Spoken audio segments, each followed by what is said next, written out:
To start selling items, select Sales from the menu. Click the Sell button.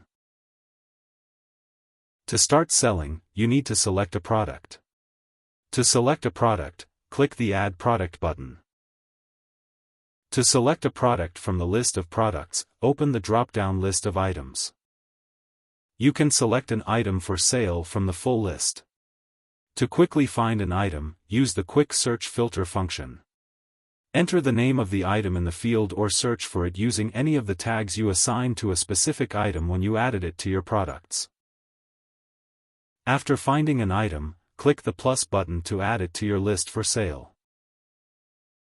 You can add as many items as your customer is currently buying. All items for sale you have added will appear in the list. All items in the quantity field will be added one piece, and in case of multiple purchases you can change it to the maximum quantity you have in stock. The remaining stock of the item is displayed below the quantity field. The selling price of the item that you entered and you received the item from the supplier will automatically appear in the price field. If you wish, you can make a change each time you make a new sale, but the change will only affect that sale. You also have the option to discount the price of an item by a percentage when selling it in this specific case. The amount of the discount will be written under the discount percentage. The total price of this specific item will be automatically calculated. The subtotal price of the products selected for sale will be automatically summed. The total discount quantity price of the products selected for sale will be automatically summed up. If the customer has asked you to ship the purchased items, you have the option to add shipping costs to the total price. Enter the shipping cost in the field. Sales tax will automatically be marked as the amount your store is subject to and as set during store registration. If in this specific case the items sold are not subject to sales tax, you can change it.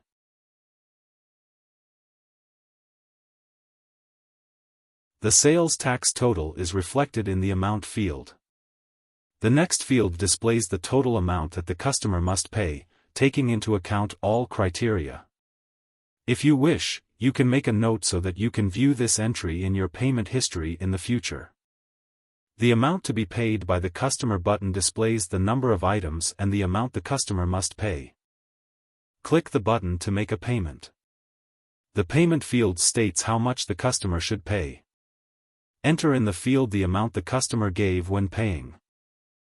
Click the appropriate button depending on whether the customer paid with cash or another payment method.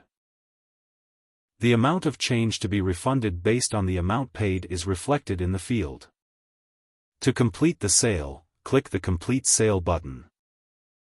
In addition to being able to sell an item to a regular customer, you can also enter information about the customer during the sale, which will remain in your customer list, which will allow you to view information about this customer in the future, their purchase history, and you will have the opportunity to send them special offers and purchased items to the delivery address.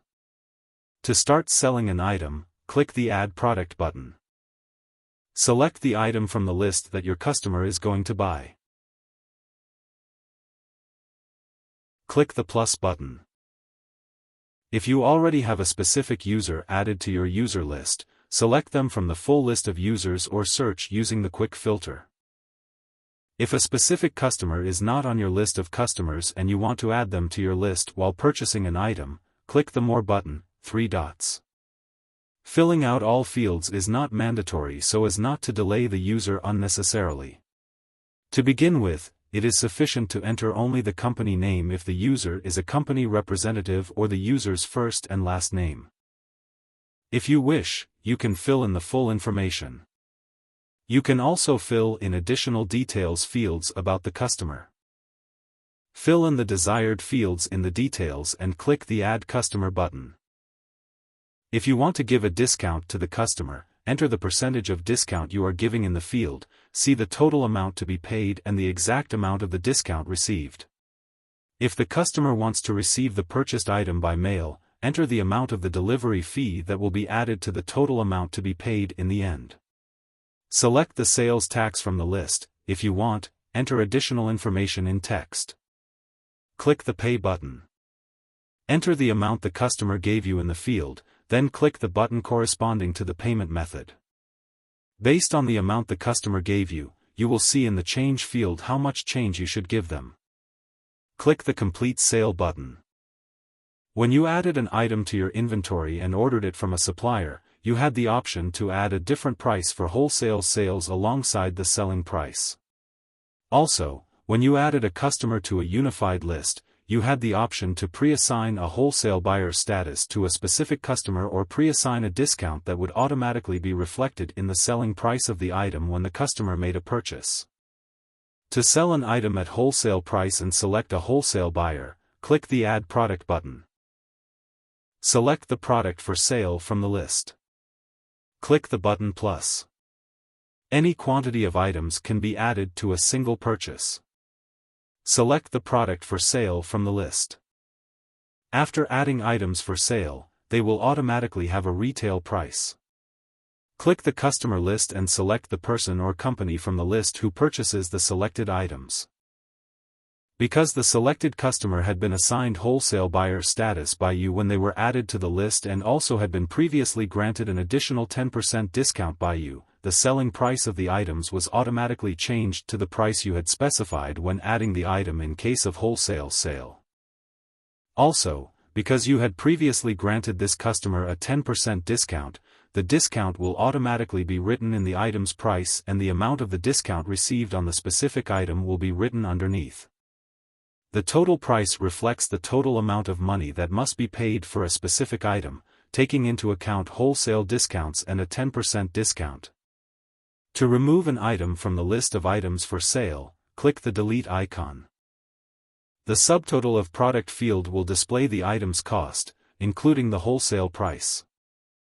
The total discount field will display the amount of money that was deducted after the discount was applied.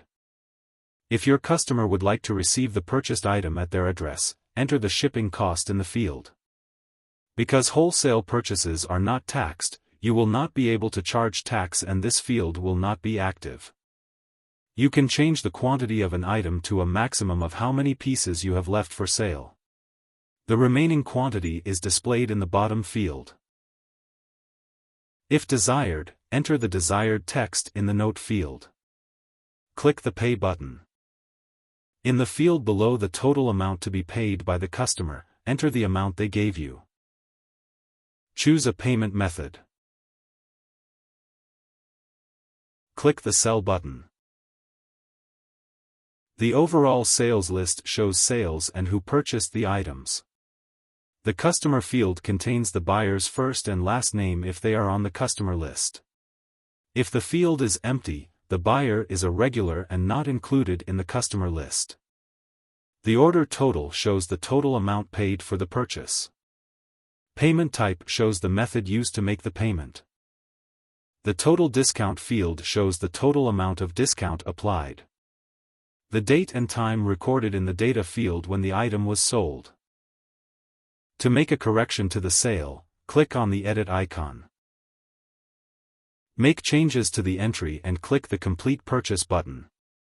If you want to cancel the record or the buyer has returned the item, click the Return button. Scroll to the bottom of the return form and click the Return button. At the bottom of this field will be the amount that should be returned from the cash register. You can use the quick search filter to find the sale you're looking for. Type any word, amount, or tag into the field to search for the sale you're looking for. Click the X icon to return to the full list.